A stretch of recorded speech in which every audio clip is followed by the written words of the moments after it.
guys, so welcome to second part of this episode about getting a Pakistani visa. In the first part, I explained, what the process is like and what documentations you will need. But in this part, I will talk about the difficulties we have encountered. So, first of all, I know it is much easier to obtain a visa. The process should take only a few days. If you are a citizenship of a country that you are living in and you are applying from, the situation gets a little bit more complicated if you have either dual citizenship or else you are living and working in a country that you are not from originally. So if you are a holder of a passport of a different country that you are residing in. I know that was an issue in our application, and that was the reasons why those two applications were actually pulled out. So also the mistake that we have made, and I urge you not to do it, was that we have applied for a visa outside of the 3 months. This visa is going to be granted for a period of 3 months. So let's say if you put in that you are, going to travel in April and you are applying for it in January, that visa is not going to be granted. It's actually only going to cause you a hassle because it is outside of the 3 months. So this is what happened to us. Actually, we have applied for it way too early. And then, we thought that the situation will resolve once we hit the 3-month mark. But on the system, the application was just showing pending and pending and pending, and nothing was changing, even though, we were getting close to the departure. The advice always is do not buy the tickets till you have your visa, but it's very hard to do it in a situation like the Pakistani visa, because that visa, if you can only apply for it, in a maximum of 3 months, and God knows when this is going to be granted. On the system it says 4 to 7 days, but we found out that was not true. It is very hard not to be buying a ticket, because obviously the closer to the departure date, the ticket is going to be more expensive. So that was the mistake we made, and the visa was waiting. So because the whole visa process, was taking so long, we started to contact, first of all, embassies. We are citizenship of different countries, so we tried all of them, and with no success. From my understanding and reading from TripAdvisor reviews and so on, people do have general issues with contacting Pakistani embassies. They don't seem to be very helpful. If you tell them that you have a trouble with a tourist visa, they will just direct you back to the NADRA website, which you have applied from. The problem with that, though, is there is a contact form for help, but they're not really able to help you. I have written about 150 emails when we were waiting for a visa. We were a month away from the departure. We still had no visa. We didn't know whether to keep planning our trip to Pakistan or whether just go and rebook the ticket and go somewhere else. So we kept writing to those email addresses to no avail. We would occasionally get a reply that the email was forwarded to an appropriate person, but that would never come into any resolution. So we were there again 3 weeks before departure. We were starting to panic because we were getting nowhere. We actually at that stage tried all the embassies. We have written so many emails.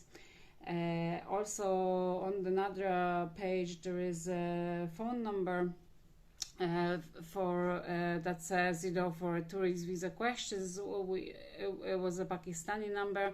We have rang, but they said to us they couldn't assist us in any way because this isn't really what they do. They only give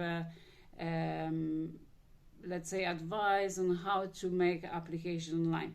So everything that you're going to find, it's only about helping you to fill out the application. But if you have any problems with that application after you have applied, it is a no-no. You're going to be in a very difficult position trying to get the issue resolved. And I found that very stressful. I've traveled a lot. I've been to many countries. This is the first situation that I couldn't turn anywhere, and there was no help, and I just felt like I was hitting a brick wall every time. And I was actually ready to give up our travel to Pakistan because of it, which is really shame, because getting a tourist visa for a period of 30 days, you think it isn't such a big deal. So in my own country, I live quite far away from a Pakistani embassy, so I couldn't just directly go in there. They weren't picking up the phone. I've tried them about a million times, so it was very difficult. In the same time, I've managed to make a contact with a Pakistani citizen that has a tourist company in Pakistan, and he have written to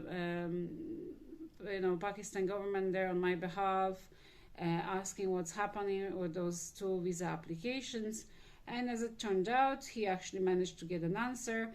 Was that our visas were sent to the appropriate embassy to deal with them. So what I presume what happened was, because of my dual citizenship, and also my the person that's traveling with me, he is a citizen of a different country. Our applications were basically pulled out and directed to our closest Pakistani embassy. I presume they were looking for an interview, and that's what I could figure out from an email that my friend sent me. So in the same time, I have asked my friend that's living across the island from me to go and see what's happening in that Pakistani embassy in my country, because they weren't picking up the phone. And she went there for me. It turned out that things were very quiet there. They were just not picking up the phone, and eventually I managed to speak to one of them, and I have been asking him questions. What will happen? I said, like, why am I not getting this visa? Why is it still pending after 3 months? And he was very sure of himself. Well, I will get a visa. So I was trying to explain to him, it's not like I can wait till 3 days before departure and hope that I will get that visa or not. I wasn't really getting anywhere in the conversation with him, but after getting an email from my Pakistani friend, my understanding of the situation was that our two applications were pulled out to be reviewed by a local embassy, and the local embassy wasn't really doing the whole lot. They were going to grant the visa, but much later, it's a few days before departure. So to me, that's a very poor government service. At the end of the day, the consulates are there to assist you, and they're not really willing to do that. They all will redirect you to the Nadra service. Like I said, I would strongly encourage you, to put in a straightforward application. It is going to be a little bit harder if you have a dual citizenship or you living and working in a country that you're not originally from. So just be ready for that. That might take a little bit longer, and it is not an uncommon thing to get your visa only a few days departure. I know this can be very, very stressful to people. So this would be one of the reasons why I would be, put off from going to Pakistan. Also, make sure that you are applying for a right visa.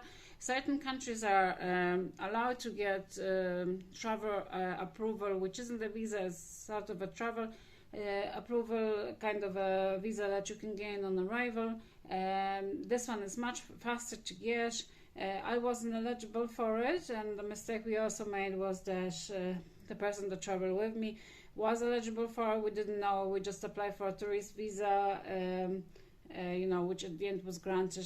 So even if you are eligible, for a visa on arrival. Nothing will stopping you from applying for a proper tourist visa for a 30-day period. That way, you know, your visa will be there and ready on arrival. So I hope that is helpful, guys. Like I said, my only advice would be just make sure you fill out the application right from the very start, that you do it no more than 3 months before your departure, and that you have all the information in hand, all the documents in hand while you applying for a visa, and hope for the best. Pakistan is an amazing country. It's definitely worth the visit, but you know, obviously such a visa, you know, issues like this now, I must say it slightly put me off personally, you know, from going back to Pakistan anytime soon. But you know, we learn from the mistakes, and you know, I would have done it different the next time. I would be more ready, and you know, Pakistan is definitely, you know, worth the visit. So I'm glad I went and I saw, but I do strongly encourage you to make sure you do your application right. Otherwise, it's going to be very hard to undo any mistakes that you have made in your application.